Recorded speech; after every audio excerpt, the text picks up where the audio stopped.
So hi guys, my name is Naveen Singh Bhandari और आज हम लोग पढ़ने जा रहे हैं ईएमआई का चैप्टर नंबर 6 फिजिक्स का सेकंड लेक्चर। इस लेक्चर में हम लोग क्या बात करेंगे, लास्ट वाले में हमने क्या बात करी थी। लास्ट वाले लेक्चर में हम लोगों ने एक्सपेरिमेंट्स की बात करी थी कि भैया फैराडे ने क्या क्या एक्सपेरिमेंट दिखाए और उन एक्सपेरिमेंट से हमने कैसे बताया कि मैग्नेटिक फ्लक्स चेंज करने से क्या होता है, करंट इंड्यूस होता है। करंट क्या होता है, इंड्यूस होता है। आज बारी है, फैराडे ने ना असल में दो लॉ दिए। एक से उसने बोला कि भैया कैसे करंट इंड्यूस होगा और दूसरा उसने बोला कितना करंट इंड्यूस होगा। तो फैराडे का जो आज हम लॉ पढ़ने जा रहे हैं कि भैया कितना करंट इंड्यूस हो जाएगा, यानी कितना मैग्नेटिक फील्ड को चेंज किया जाए, कितना मैग्नेटिक फील्ड को चेंज किया जाए कि कितना करंट इंड्यूस हो जाए, बराबर, या फ्लक्स को चेंज किया जाए, बराबर है। Yes yes. तो हमारे पास Faraday law of electromagnetic induction है। क्या कहता है, whenever the amount of magnetic flux linked with the coil changes, जब तक किसी कॉइल के अंदर मैग्नेटिक फ्लक्स चेंज होगा। मान लो हमारे पास कॉइल है, अभी हमारे पास कॉइल है। Whenever the amount of magnetic flux linked with the coil changes, मान लो हमारे पास यहाँ पे एक मैग्नेट है,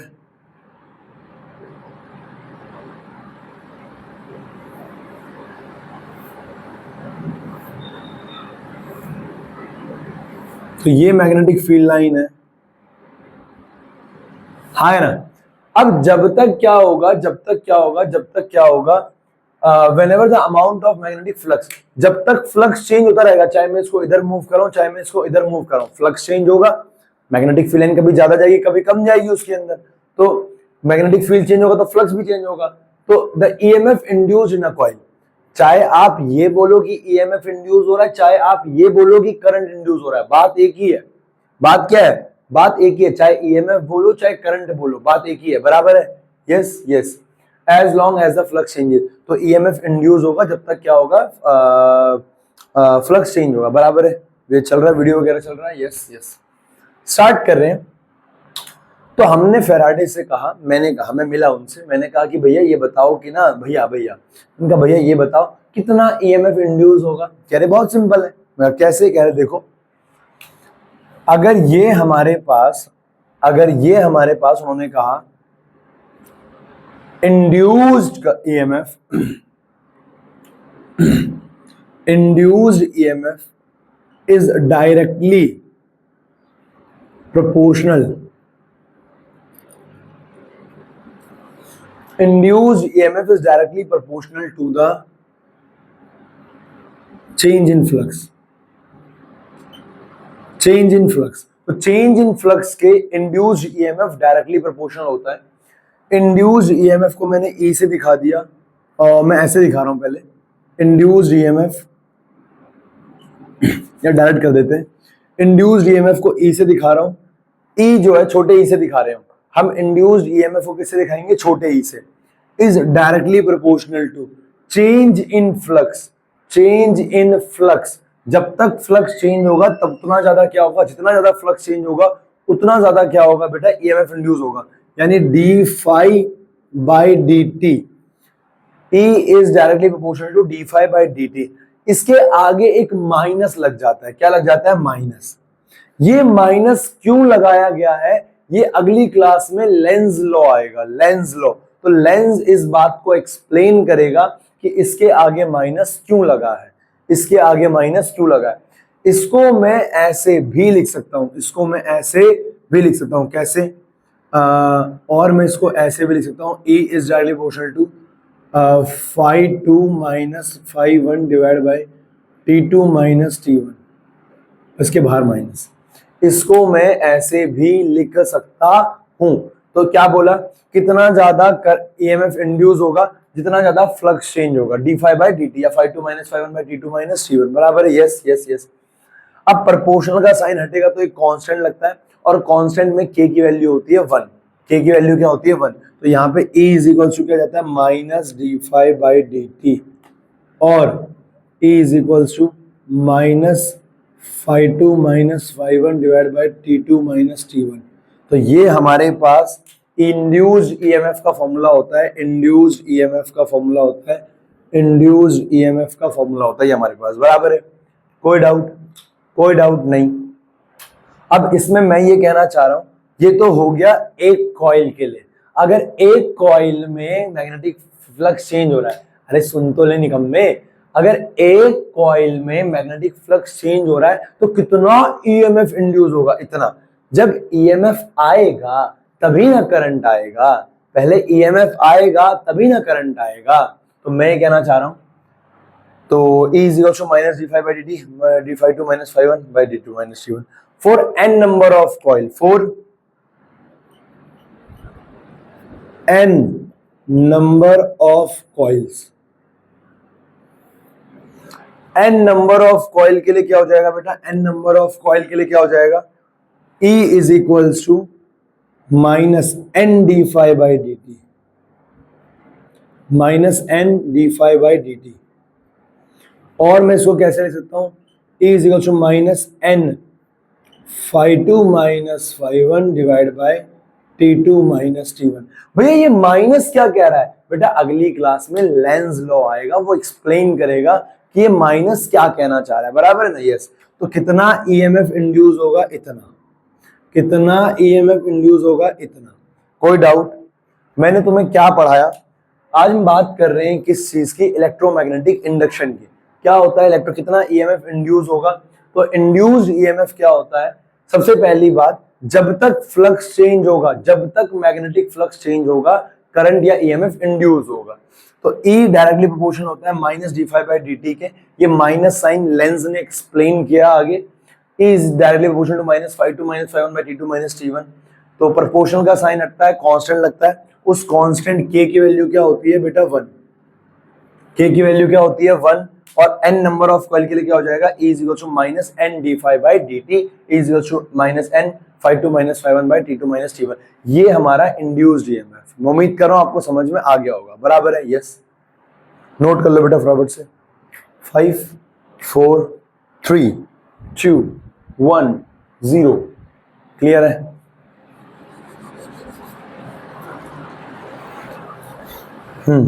पहले मेरे पास एक डस्टर नहीं था, अब मेरे पास 2 डस्टर है, तुमने भी दे दिया है ना, 2 डस्टर हो गए। हो गया ना बेटा, ये हो गया, यहां तक हो गया।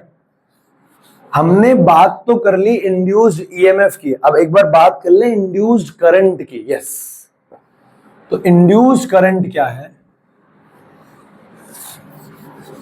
देखो,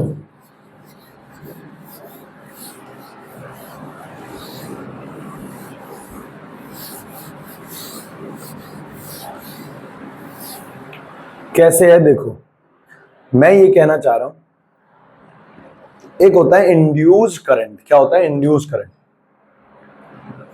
भाई खैर निकालना तो इंड्यूस्ड करंट ही था, ईएमएफ तो हमने पहले कैलकुलेट करा, निकालना तो करंट ही था, मेन मकसद तो करंट ही था निकालना, कि कितना करंट उसके अंदर इंड्यूस हुआ होगा, है ना। तो इंड्यूस्ड करंट,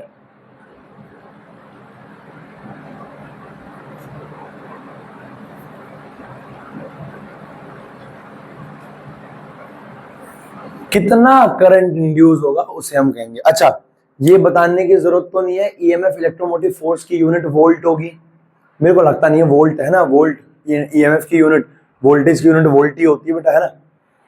तो इंड्यूस्ड ईएमएफ इसे हम आई नॉट से दिखाते हैं, किसे दिखाते हैं, आई नॉट से, ठीक है।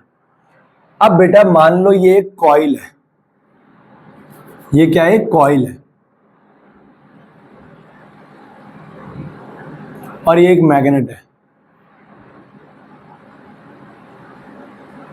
ये इसका नॉर्थ, ये इसका साउथ, ये इसका नॉर्थ, ये इसका साउथ। अब मैग्नेट से निकल रही है मैग्नेटिक फील्ड,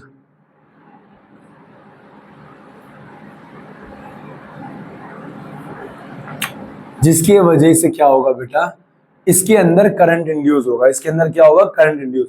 मान लो करंट इंड्यूस हो रहा है किसी भी डायरेक्शन में, अभी डायरेक्शन क्या होगी ना, ये अगली क्लास में लेंज नाम का एक साइंटिस्ट आएगा, और वो लेंस इस बात को एक्सप्लेन करेगा कि जो करंट की दिशा होगी वो कौन सी होगी, बराबर है, यस। अब देखो अब मेरी बात को ध्यान सुनो, तो ये करंट जा रहा है, अब बात ये कि कितना करंट इंड्यूस होगा। तो सबसे पहली बात, we know that E is equal to क्या होता है, minus d5 by dt, E is equal to क्या होता है, minus d five by d t, यही होता है। E is equal to minus d five by d t, ठीक है भैया, minus d five by d t हो गया E इज इक्वल टू, ठीक है ना। हाँ, अब हमें क्या बताना है, हमें क्या बताना है, हमें क्या बताना है, हमें क्या बताना है, हमें क्या बताना है, minus d five by d T.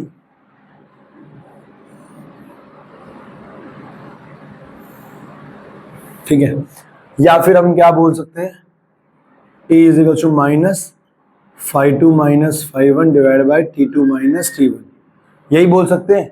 Yes yes yes yes yes, ये बात हम लोग जानते हैं, ये वी नो दैट। अब हम एक और बात भी तो जानते हैं बेटा, वो एक और बात क्या है, अकॉर्डिंग टू ओम्स लॉ, अगर आपको ईएमएफ पता है, अगर आपको ईएमएफ पता है तो क्या आप करंट नहीं निकाल सकते? तो according to Ohm's law, according to Ohm's law, Ohm's law क्या कहता है, V is equal to I R, V is equal to I R. इस तार का लेट सपोज जो रेजिस्टेंस है वो है R, इस तार का जो रेजिस्टेंस है वो कितना है, R, रेजिस्टेंस। इस कॉइल का जो रेजिस्टेंस है वो है R, और यहां से V is equal to I R. अब V की जगह क्या आ जाएगा, E, V वोल्टेज होता है, यहां पे EMF है, तो V की जगह क्या आ जाएगा, E। I की जगह I नॉट आ जाएगा, क्योंकि इंड्यूस करंट I की जगह क्या आ जाएगा, I नॉट, और R तो रेजिस्टेंस है, R तो R आएगा, क्लियर है, यस। तो यहां से I नॉट क्या आ जाएगा, E अपॉन में R, E अपॉन में R, खत्म। अगर कोई आपसे कहे इंड्यूस करंट क्या होगा, E अपॉन में R, तो आप इसको कैसे निकाल सकते हो, आप इसको कैसे निकाल सकते हो, आप इसको ऐसे कर सकते हो, आप इसको ऐसे कर सकते हो, I not is equal to 1 by R, ये क्या हो जाएगा, d five by d t, खैर माइनस का आएगा तो यहां माइनस लग जाएगा, 1 by R d five by d t, 1 by R d five by d t, for n number of turns, for n number of turns, n number of turns के लिए क्या हो जाएगा, I not is equal to minus n by are, n से multiply करा देंगे ना n के लिए, और ये क्या आ जाएगा, d five by d T. तो मैं ये कहना चाह रहा हूं n नंबर ऑफ टर्न्स के लिए क्या हो गया, minus n by are d five by d t, I naught क्या हो गया, minus 1 by are d five by d t, बराबर है। कोई डाउट, कोई डाउट, कोई डाउट नहीं, आपने इंड्यूस करंट निकाल लिया, रट्टा नहीं मारना है, सिंपल है, आपने ईएमएफ निकाल लिया minus d five by d t, EMF voltage according to Ohm's law, E की जगह क्या लिख दिया, minus d five by d t, R भी आ गया। अभी इसके बाद में कुछ कॉन्सेप्चुअल क्वेश्चन पूछूंगा। एक और चीज, जब आपने इतना खर्चा कर ही लिया है, इतना खर्चा कर ही लिया है, तो एक और चीज देख लें, चार्ज, कितना चार्ज इंड्यूस हुआ होगा, हाँ या ना, rate of flow of charge तो करंट होता है, कितना चार्ज इंड्यूस भी हुआ होगा वो भी निकाल लेते हैं। तो बात करते हैं इंड्यूस चार्ज की, बात करते हैं इंड्यूस चार्ज की। तो यहां तक क्लियर है, मिटा दूं इसे, 5 4 3 2 1।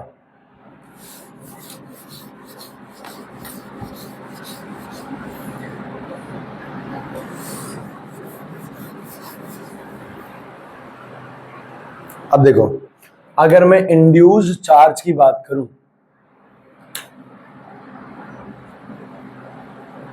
जिसे मैं Q से दिखा रहा हूं, कैपिटल Q से, बराबर है ना, ठीक है। अब वी नो दैट, क्या जानते हैं हम लोग, E is equal to minus d five by d t, E is equal to minus d five by d t, या फिर हम ये भी जानते हैं, और हम ये भी जानते हैं, I not is equal to 1 by are d five by d t. Current खैर स्केलर क्वांटिटी में भी मैं ले रहा हूं, तुम माइनस लगाओ ना लगाओ वैसे कोई फर्क नहीं पड़ता, अगर तुम मैग्नीट्यूड ले रहे हो तो, बराबर है ना, तो माइनस को ना भी लगाओ तब भी चल जाएगा। मान लो मैं मैग्नीट्यूड ले रहा हूँ, क्या ले रहा हूँ, मैग्नीट्यूड, बराबर है, यस, मॉड लगा दिया, मॉड क्या मतलब है, मैग्नीट्यूड ले रहा हूँ मैं, वैल्यू ले रहा हूँ, वैल्यू, ठीक ठीक है ना। अब देखो, ये तो हमें पता है, और according to quantization of charge, according to definition of current, definition of current, current की डेफिनेशन क्या कहती है, आई क्या होता है, d q by d t. अरे rate of flow of charge यही तो होता है करंट। आई क्या होता है, d q by d t. I क्या होता है, d q by d t. यहां पे इंड्यूस करंट है तो आई की जगह आई नॉट आ जाएगा। आई की जगह क्या आ जाएगा, आई नॉट आ जाएगा अगर इंड्यूस करंट है तो। आई नॉट की वैल्यू कितनी है, 1 by r into d five by d t is equal to d q by d t. समझ गए, अरे हाँ है ना। अब dt से dt कैंसिल, तो dq क्या आ गया, dq आ गया हमारे पास 1 by r into d five, 1 by r into d five, 1 by r into d five. तो भैया चाहे आपसे कुछ भी बोले आप निकाल सकते हो, आपसे कुछ भी बोले आप निकाल सकते हो। अगर मैं आपको कंक्लूजन दूं, कंक्लूजन, तो वो ये है ईएमएफ का फॉर्मूला पहला, ईएमएफ का E is equal to minus d five by d t. दूसरा करंट का formula I naught, induce current का फॉर्मूला क्या हो जाएगा, 1 by are d five by d t. Minus लगाना है लगा सकते हो, मुझे कोई एतराज नहीं है। तीसरा चार्ज का फॉर्मूला, चार्ज का फॉर्मूला जिसे हम क्यू कह रहे हैं, तो ये क्या हो जाएगा 1 बाय आर डी क्यू, ये डी क्यू है। फिर तुम्हें इंटीग्रेशन करना पड़ेगा बोथ साइड, है ना। D q is equal to में 1 बाय आर इंटू में डी फाइव, ये आ गया फॉर्मूला। ये क्या आ गया, फॉर्मूला। यहां तक कोई डाउट है, क्योंकि इसके बाद मैं सवाल पूछने जा रहा हूं। E is equal to minus d five by d t, कितना करंट इंड्यूस हुआ, कितना चार्ज इंड्यूस हुआ, इतना। कोई डाउट, वीडियो चल रहा है, यस यस। अब इसके बाद हमने तीनों तो निकाल लिया, अब इसके बाद सवाल कैसा कैसा आ सकता है देखो। सबसे पहले तो नोट बना के मेरी बात को सुनो।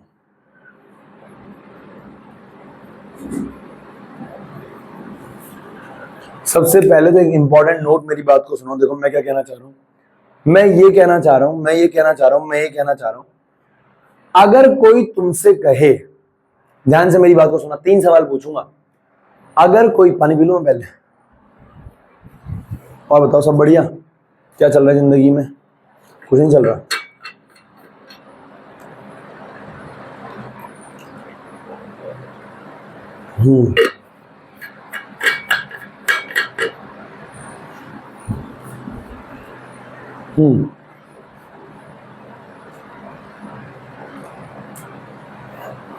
आओ, अरे मैं ऊपर पंखा देख रहा था। देखो मैं ये कहना चाह रहा हूं, मैं ये कहना चाह रहा हूं, मैं ये कहना चाह रहा हूं, वो तुमसे ऐसे सवाल कर देगा एग्जाम में। एक तार है कॉपर की, ध्यान सुनना, ध्यान सुनना। एक तार है कॉपर की और एक तार है सिल्वर की। You guys know that copper और सिल्वर दोनों क्या होते हैं, अच्छे कंडक्टर होते हैं, पर सिल्वर एक बेहतर कंडक्टर होता है। सिल्वर एक बेहतर कंडक्टर होता है कॉपर के मुकाबले में, हाँ है ना। तो कॉपर तो सिल्वर के अंदर करंट जल्दी फ्लो होता है, हाँ है ना, क्योंकि सिल्वर का रेजिस्टेंस कम होता है और कॉपर का रेजिस्टेंस क्या होता है, कंपैरेटिवली ज्यादा होता है, ठीक है। एक तार है सिल्वर की, एक तार है कॉपर की, एक तार है सिल्वर की, एक तार है कॉपर की, ठीक है। सेम साइज, सब कुछ सेम, एरिया वेरिया सब सेम। 2 मैग्नेट में ला रहा हूं, किसके अंदर ज्यादा करंट इंड्यूस होगा, सिल्वर, सॉरी, किसके अंदर ईएमएफ ज्यादा इंड्यूस होगा, किसके अंदर ईएमएफ ज्यादा इंड्यूस होगा। अगर मैग्नेट सेम है, कॉइल सेम है, सब सेम है, मटेरियल अलग है बस, हाँ है ना। तो बताओ ईएमएफ ज्यादा किसके अंदर इंड्यूस होगा, सिल्वर वाले के अंदर कि कॉपर वाले के अंदर। तुम्हारा आंसर है सिल्वर वाले के अंदर, गलत जवाब। तुम्हारा आंसर है सिल्वर वाले के अंदर, गलत जवाब। ईएमएफ इंड्यूस दोनों में बराबर होगा। पूछो क्यों, क्योंकि इंड्यूस्ड ईएमएफ रेजिस्टेंस पे डिपेंड नहीं कर रहा है। इंड्यूस्ड ईएमएफ रेजिस्टेंस पे डिपेंड नहीं कर रहा है। तो वो तुमसे से सवाल कहेगा कि रेजिस्टेंस को बदल दिया है ना, या दूसरी तार लगा दी, बताओ कितना ईएमएफ इंड्यूस होगा। तो इंड्यूस ईएमएफ उसमें सेम आएगा, क्योंकि वो रेजिस्टेंस पे डिपेंड नहीं कर रहा है। तो पहली चीज, अगर मैं इसका पहला पॉइंट बोलना चाहूं, induced EMF do not ki does not depend, depends on change in flux, sorry, depends on resistance, हाँ है ना। तो इसका फॉर्मूला क्या होता है, minus d five by d t, समझ रहे हो ना। तो चाहे कॉपर की तार हो चाहे सिल्वर की तार हो, दोनों में ईएमएफ सेम इंड्यूस होगा। अगर एरिया सेम है, मैग्नेट सेम है, सब सेम है, तो साला बराबर है यस। अगला हम बात करने जा रहे हैं, अब वो आपको कहेगा सेम सवाल, सेम सवाल, सेम सवाल। वो कहेगा कि भैया एक कॉपर की तार है और एक सिल्वर की तार है, एक कॉपर की तार है और एक सिल्वर की तार है, किसके अंदर मैग्नेट सेम, कॉइल सेम है, वो कॉइल में मटेरियल अलग है, किसके अंदर ज्यादा करंट इंड्यूस होगा? तो करंट इंड्यूस सिल्वर वाले के अंदर ज्यादा होगा, क्योंकि ये रेजिस्टेंस पे डिपेंड कर रहा है, ये रेजिस्टेंस पे डिपेंड कर रहा है, ये रेजिस्टेंस पे डिपेंड कर रहा है। तो आई नॉट इंड्यूस्ड करंट रेजिस्टेंस, बेटा यहां से कंसेप्चुअल क्वेश्चन बन सकते हैं एक एक नंबर के। इंड्यूस्ड करंट रेजिस्टेंस पे डिपेंड करता है, induced current, induced current depends on resistance. तो डी ये क्या हो गया, आई नॉट इज इक्वल टू में इनवर्सली प्रोपोर्शनल टू आर हो गया, कोई डाउट नहीं। तीसरा, अब ध्यान से मेरी बात को सुनना, देखो वो कहेगा एक कॉपर की तार है, एक सिल्वर की तार है, एक कॉपर की तार है, एक सिल्वर की तार है, एक कॉपर की तार है और एक क्या है, सिल्वर की तार है, बराबर है। कहेगा किसके अंदर, मैं दोनों मैग्नेट को लाया, दो मैग्नेट को ला रहा हूं, किसके अंदर चार्ज इंड्यूस्ड का, मतलब अगर वो कहना चाह रहा है किसके अंदर चार्ज इंडक्शन का रेट ज्यादा होगा, चार्ज इंड्यूस चार्ज का रेट ज्यादा होगा।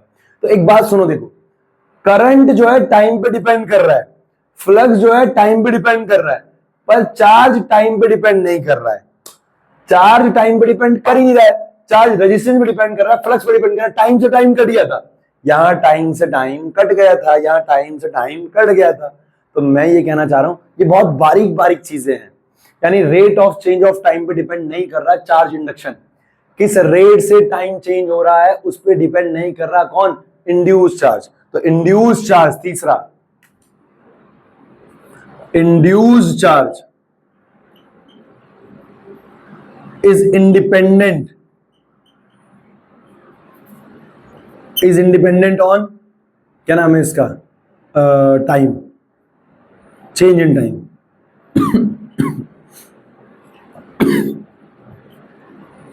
कोई डाउट?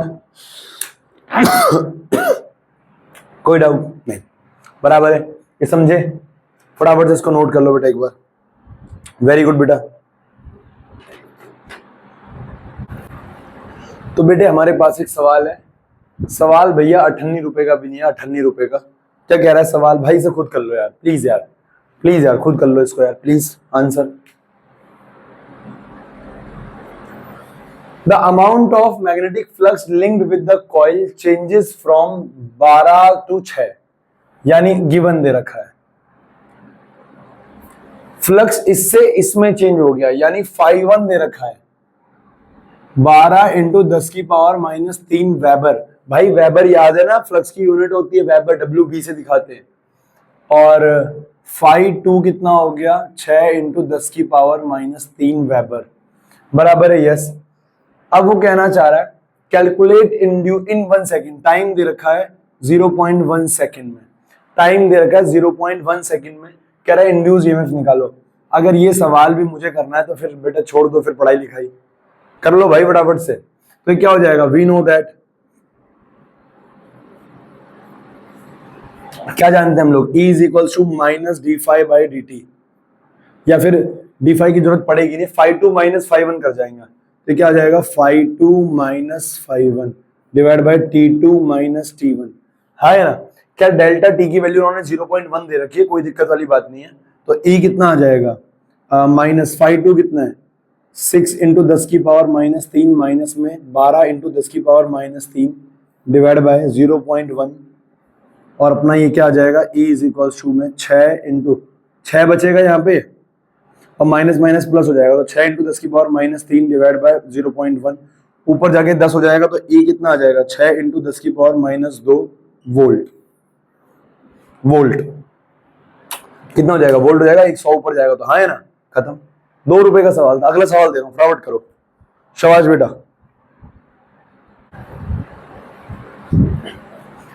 तो गाइस हमारे पास अगला सवाल है ये, the magnetic flux through a coil perpendicular to its plane, the magnetic flux, answer कह रहा है the magnetic flux through a coil perpendicular to its plane and directed into the paper is varying according to the relation. इतना phi दे रखा है, phi दे रखा है 5t² प्लस 10t प्लस 5, और ये मिली वेबर है। मिली वेबर का मतलब है इनटू में 10 की पावर -3 वेबर है, ये बराबर है yes. Calculate the EMF induce in the loop. कह रहा है ईएमएफ बताओ कितना इंड्यूस होगा। ईएमएफ देखो, अब वो परपेंडिकुलरली जा रहा है, यानी कॉइल अगर ऐसे तो मैग्नेटिक फील्ड लाइन ऐसे जा रही है, ठीक है। तो वी नो दैट, बेटा इसमें बहुत सिंपल सवाल है। वी नो दैट, मैं उम्मीद करूंगा आप लोग एक बार इसे खुद ट्राई कर लो यार, प्लीज यार, है ना यार। हम लोग क्या कर रहे हैं, हम लोग क्या कर रहे हैं, हम लोग क्या कर रहे हैं, हम लोग क्या कर रहे हैं। वी नो दैट, सबसे पहले हमें क्या निकालना है, ईएमएफ। मैं मैग्नीट्यूड लेके चल रहा हूं, क्या लेके चल रहा हूं, मैग्नीट्यूड, हाँ है ना। E is equal to minus d∅/dt।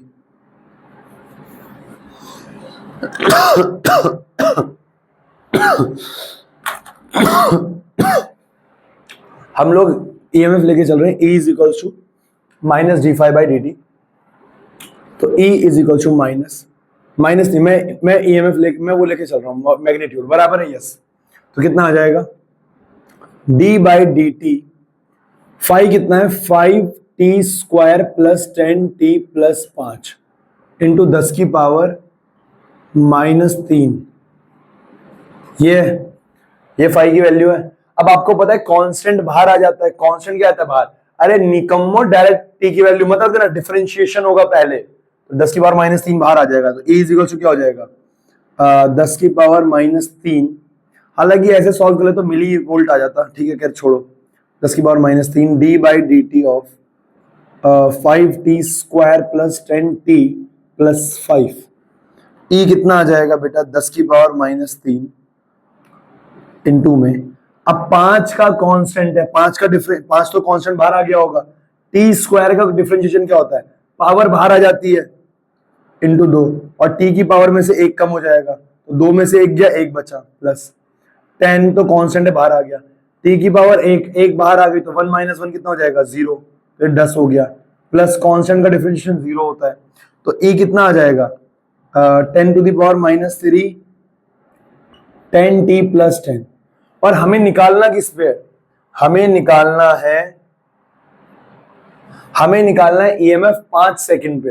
तो EMF at t is equal to 5 second, तो क्या हो जाएगा, 10 इंटू 5 प्लस 10 इंटू 10 की पावर -3, तो कितना जाएगा, 10 × 50 और 1 60, 60 इंटू 10 की पावर -3, तो ये कितना आ जाएगा, 6 इंटू 10 की पावर -2। ईएमएफ का क्या होता है, वोल्ट। तो E आ गया at t is equal to 5 second पे, at t is equal to 5 second पे कितना आ गया, 6 इंटू 10 की पावर -2 वोल्ट, बराबर है यस। आसान सवाल था ये भी यार। अगला सवाल मैं करा रहा हूं, फटाफट नोट करो इसको। ओके सो गाइस, मैंने ऑन कर दिया वीडियो 33, यस। हमारे पास एक सवाल है, और ये सवाल थोड़ा अच्छा सवाल है, मैं उम्मीद कर रहा हूँ आप लोगों से हो जाएगा ये। एक बार ट्राई करो, ट्राई करो, ट्राई करो, ट्राई करो, ट्राई करो, ट्राई नहीं करोगे तो कैसे होगा, है ना। ट्राई करो भाई।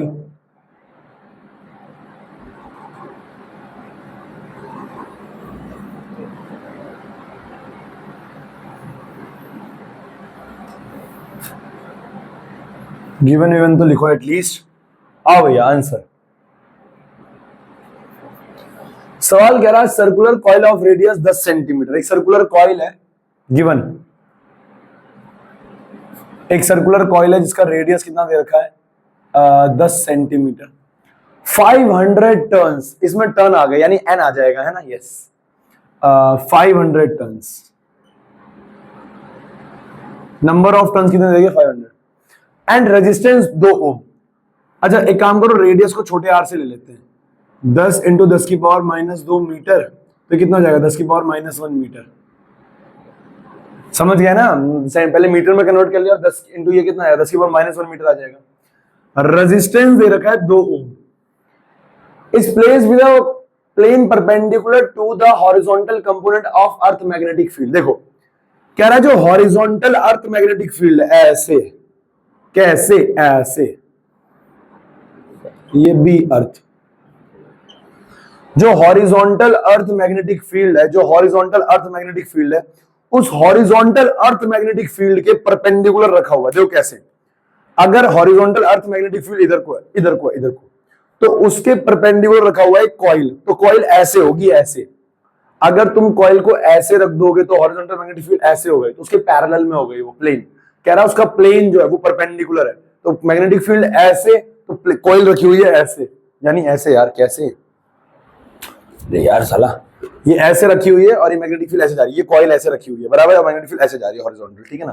तो देखो मैं ये कहना चाह रहा हूं, अरे मतलब, अरे भाई जमीन नहीं है वहां, दरिया है, दरी है, दरी है, कारपेट है, देखो। तो मैं ये कहना चाह रहा हूं, ये हमारे पास क्या है, कॉइल है, ये हमारे पास कॉइल है। इस कॉइल के अंदर हमने मैग्नेटिक फील्ड रख दी, ठीक है। अब वो ये कहना चाह रहा है, अब वो ये कहना चाह रहा है, अब वो ये कहना चाह रहा है, अब वो ये कहना चाह रहा है, ध्यान सुनो। टाइम लगा है estimate, it is rotate about it vertical diameter through 180 degree. इसको घुमाया गया कितना, 180 डिग्री। अरे मतलब ये ऐसे था, मैग्नेटिक फील्ड लाइन ऐसे जा रही थी, ऐसे। अभी इसके अंदर सारी जा रही होगी, अभी 0 डिग्री का एंगल है, कितना डिग्री का एंगल है, 0 डिग्री का, क्योंकि मान लो इसका एरिया वेक्टर भी बाहर को ही है, एरिया वेक्टर ही बाहर को ही है, ऐसे। तो एरिया वेक्टर भी बाहर को हो गया, मैग्नेटिक फील्ड उधर को हो गई। अब इसको रोटेट किया, जी जी जी जी जी जी जी जी जी जी, इस टाइम पे 0 फ्लक्स हो जाएगा इसका। अरे पहले फ्लक्स घटेगा, घट रहा है, घट रहा है, घट रहा है, घट रहा है, क्योंकि फील्ड लाइन इसके अंदर से कम होकर जा रही है, घट रहा है, घट रहा है, घट रहा है, घट रहा है, अब 0, क्योंकि फील्ड लाइन उधर, एरिया वेक्टर इधर, फ्लक्स 0। अब इधर को घूम रहा है, बढ़ रहा है, बढ़ रहा है, बढ़ रहा है, बढ़ रहा है, बढ़ रहा है मैक्सिमम, तो 180 डिग्री घुमा दिया जी, 180 डिग्री घुमा दिया जी, 180 डिग्री घुमा दिया जी, बराबर है, यस। तो मैं ये कहना चाह रहा हूं, इसे 180 डिग्री घुमा दिया, यानी यहां पे, यानी यहां पे, यानी यहां पे जो θ1 था, यानी यहां पे जो θ1 था वो था 0 डिग्री, और θ2 क्या कर दिया, 180 डिग्री। कोई डाउट है तो बता दो। नहीं नहीं, estimate the magnitude of EMF and current induce. कह रहा है ईएमएफ इंड्यूस बताओ क्या होगा, we know that induce EMF का फॉर्मूला क्या होता है, minus d phi by d t, या फिर minus φ2 minus φ1 divide by T2 minus T1। और एक सेकंड, नंबर ऑफ टर्न्स के लिए क्या आ जाएगा, n, हाँ है ना, n आ जाएगा। तो यही होता है ईएमएफ इंड्यूस का फॉर्मूला, खत्म। अब इसको सॉल्व कैसे करोगे, E इज इक्वल्स टू में माइनस n φ2, फाई का फॉर्मूला क्या होता है, अब फाई की वैल्यू नहीं दे रखी है, लेकिन आपको मैग्नेटिक फील्ड दे रखा है, देखो हॉरिजॉन्टल अर्थ, अर्थ की मैग्नेटिक फील्ड कितनी दे रखी है, क्या नाम है इसका, 3 × 10⁻⁵ टेस्ला। आपको रेडियस दे रखा है, तो आपको पता है क्या लिखना पड़ेगा, फाई को खोलना पड़ेगा, बी ए कॉस 180 डिग्री, या कॉस θ2 लिख दो, cos θ2 minus B A cos θ1। अरे मैग्नेटिक फील्ड तो उतनी रहेगी, एरिया तो कॉइल का उतना ही रहेगा ना, चाहे कितना भी घुमा दो, तो बी तो कांस्टेंट है, ए भी कांस्टेंट है, बदलेगा क्या, थीटा और थीटा बदल रहा है, अपॉन में T2 माइनस T1, अपॉन में T2 माइनस T1। यहां तक कोई डाउट है तो बता दो। हमने फ्लक्स को खोल के रख दिया, B A cos θ2 minus B A cos θ1। अब E इज इक्वल टू क्या हो जाएगा, -500, यार इसको ना खोलना पड़ेगा, इतने में हो नहीं पाएगा, -500। बी कितना है, बी है, अच्छा बी और ए कॉमन ले लो, बी और ए का ले लो, कॉमन ले लो, हाँ है ना, बी ए कॉमन ले लिया मैंने, तो क्या बच जाएगा, पहले कर ही लेते हैं, -n B A cos 180 degree minus cos 0 degree. हाँ हाँ, वैसे वैल्यू भी रख देते तब भी कोई फर्क नहीं पड़ता, खैर छोड़ो। और delta T, T2 minus T1 कितना है, ये दे रखा है, टाइम कितना दे रखा था, 0.25 सेकंड, तो ये आ जाएगा 0.25 सेकंड। भैया 0.25 क्या, अरे T2 को 0.25 ले, T1 को 0 ले लियो, बात खत्म। डेल्टा टी दे रखा है वो इतना, ठीक है। तो E कितना आ जाएगा, -500। B कितना है, 3 × 10⁻⁻5। एरिया, एरिया होता है पाई r स्क्वायर, तो पाई क्या हो जाएगा, 3.14 × में आर रेडियस का स्क्वायर, रेडियस कितना है 10 की पावर -1, 10 की पावर -1 का स्क्वायर, यहां लिख देना ना, एरिया इज इक्वल टू क्या होता है पाई आर स्क्वायर, ठीक है ना, सर्कल का एरिया। अब अपॉन में क्या है, सॉरी इनटू में वो भी तो है, भी अपॉन में 0.25 तो है ही, इनटू में वो भी तो है, कॉस ये क्या हो जाएगा -1 और ये भी क्या हो जाएगा -1, अरे तो -1 होता ही है, और ये माइनस का इसका 1 हो जाएगा तो -1 -1 -2 हो जाएगा, तो ई कितना आ गया, ये हो जाएगा हमारे पास, ऐसे करो, इसके काम करो, इसके 2 पॉइंट हटा के ऊपर लगा दूं, इसके 2 पॉइंट हटा के कहां लगा रहा हूं ऊपर, तो ये क्या हो जाएगा -500, ये 2 जीरो से, ये 2 जीरो से एक यहां पे कैंसिल, देखो सुनते जाना, -5 इंटू में 3 इंटू में 3.14 इंटू में 2, अच्छा ये देखो, ये माइनस से ये माइनस माइनस -2 हो जाएगा ना, तो माइनस से -2 प्लस हो जाएगा, ये 1 1 कितना हो जाएगा 2 इंटू में 10 की पावर, ये माइनस का 5, ये 2 ऐड होगा +2, और यहाँ पे -2 आ जाएगा, -2, समझ गए, अपॉन में क्या है 0.25, अरे समझ गए ना, ये 2 इधर ऐड हो जाएगा और ये माइनस का 2 आके इधर क्या हो जाएगा माइनस हो जाएगा, क्लियर। अब देखो, अब ये आ रहा है तो E इज इक्वल्स टू में, कभी भी अगर ऐसी सिचुएशन आ जाए नीचे 0.25 आ रहा है, देखो बहुत आसान है कि मैं इसको क्या करूं, अरे यार लो यार तुम भी यार, यहाँ पॉइंट हटा के यहाँ लगा रहा हूं 100, वो 2 पॉइंट के वहां लग जाएगा, 100 से इसको काट दो 4 पे गया, 4 पे, अब जोड़ लो, 5 तियां 15, 5 तियां 15 इंटू में 2 चौक 8 इंटू में 3.14 इंटू में 10 की पावर -2 -2 -5, यही आएगा, हाँ ठीक है। अब E कितना आ जाएगा हमारे पास, मल्टीप्लाई कर लो, 15 चौक 60, 60 120, 120 को मल्टीप्लाई कर ले 3.14 से, तो 3 से 31.4 हो जाएगा, 2 चौक 8, 2 एकम 2, 2 तियां 6, 4 1 3, तो कितना आ गया 8 4 6 7 और 3, पॉइंट 1 के बाद है 376.8। मुझे आंसर गलत क्यों लग रहा है यार, ये मुझे ये आंसर गड़बड़ क्यों लग रही है, कहीं गड़बड़ हुई है क्या, हमने सॉल्व करके इतना ही निकाला था। अब ये सवाल ना मैंने 1 2 3 4 दिन पहले करवाया था, एक सेकेंड है, एन बी है n 500 बी 3 × 10 की power -5, area pi r square pi r -2, और इंटू में ये -2 आ गया, -2 5, ये हो गया 5 3 5 3 15 15, 2 चौक 8 8, 3.14 3.14, 10 की पावर -5 10 की पावर -1, उससे वो कैंसिल, हाँ सही है सही है सही है, तो कितना आ रहा है 376.8, 376.8 इंटू 10 की पावर -5, तो ये क्या आ जाएगा, 2 पॉइंट आगे बढ़ाओगे तो कितना आ जाएगा, E is equal two plus का 3.768 इंटू 10 की पावर -3 वोल्ट, 2 आगे बढ़ गया ना वो, यस। अब आपको क्या निकालना है, इंड्यूस करंट निकालना है, क्या निकालना है, इंड्यूस करंट, इंड्यूस करंट आप निकाल सकते हो, एक बार फिर भी क्रॉस चेक कर लेना कहीं गड़बड़ तो नहीं हो रखी है, बराबर है, यस, मतलब मेन कॉन्सेप्ट तुम्हें समझ में आ गया ना। अब नाउ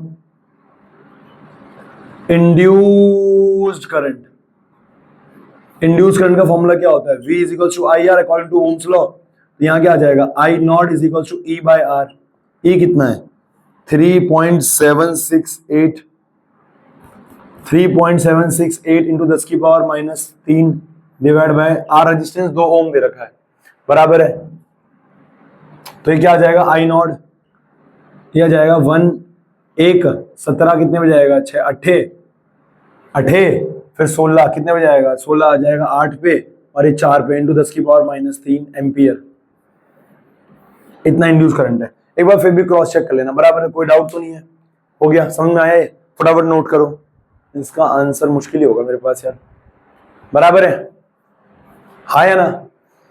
तो ये हमारा क्या था, हमने आज क्या देखा, हमने आज क्या देखा, सबसे पहले वाले लेक्चर में हमने क्या देखा था, सबसे पहले वाले लेक्चर में हम लोगों ने ये देखा था कि कैसे ईएमएफ इंड्यूस हो रहा है, तो हमें पता लगा फ्लक्स को चेंज करके, मैग्नेटिक फ्लक्स को चेंज कर करके ईएमएफ इंड्यूस हो रहा है। सेकंड, इस लेक्चर में हमें ये पता लगा कि कितना ईएमएफ इंड्यूस हो रहा है, E is equal to -d∅dt, I is equal to 1/r d∅dt, और चार्ज का फॉर्मूला भी 1/r d∅ आ जाता है, बराबर है, यस। हाँ या ना?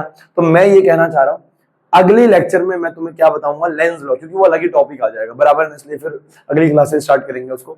लेंस लॉ, उस लेंस में हमें क्या पढ़ना है कि करंट की डायरेक्शन क्या होगी। ये भी खूबसूरत बात है, ये भी बहुत खूबसूरत बात है कि करंट इंड्यूस हो रहा है ठीक है, पर इंड्यूस की डायरेक्शन क्या होगी। इसमें करंट इंड्यूस तो होगा, पर कौन सी दिशा में होगा, क्लॉकवाइज, एंटी क्लॉकवाइज, ऐसा वैसा कैसा। तो लेंस हमें समझाएगा कि कैसे करंट इंड्यूस होगा, बराबर है, यस। और बस आज की सभा को हम यहां समाप्त करेंगे, है ना? ठीक है, आज का आपका जो होमवर्क है, आपका होमवर्क ये रहने वाला है, आपका होमवर्क ये रहने वाला है। मैं ये कहना चाह रहा हूँ, जो चैप्टर नंबर ना, एक काम करो, चैप्टर नंबर जो ना, एक काम करो, चैप्टर नंबर 3 इलेक्ट्रिसिटी में, चैप्टर नंबर 3 इलेक्ट्रिसिटी में किरचॉफ्स वोल्टेज लॉ से या किरचॉफ्स एम्पियर से, किरचॉफ्स जहां से किरचॉफ लिखा हो वहां से, किरचॉफ से लेकर लास्ट तक मैंने जितने सवाल कराए सारे करने हैं। मैं कहना चाह रहा हूँ किरचॉफ्स हो गया, व्हीटस्टोन ब्रिज हो गया, इनको रिवाइज करो। किरचॉफ्स, व्हीटस्टोन ब्रिज वगैरह जो जो इसके आगे पढ़ा रखा है ना, वो सारा रिवाइज करो ताकि आपके दिमाग में बैठे। जितने सवाल करा रखे हैं करो, इनकी डेरिवेशन करो, सब करो। क्लियर है? किरचॉफ से आगे, बराबर है। और बस, है ना? कल क्लास नहीं है, कल पीटीएम होगी 12th की। अब तुम लोगों के पेरेंट्स के साथ कैसे मिला जाए, मैं उम्मीद करूंगा कि कल मैं कॉल करूंगा आपके पेरेंट्स के साथ, कल बात करूंगा मैं क्या चल रहा है आप लोगों का, ठीक है ना? ओके देन, ओके बेटा, take care, bye bye, see you, good night. Good night के अभी सुबह के बज रहे हैं 10।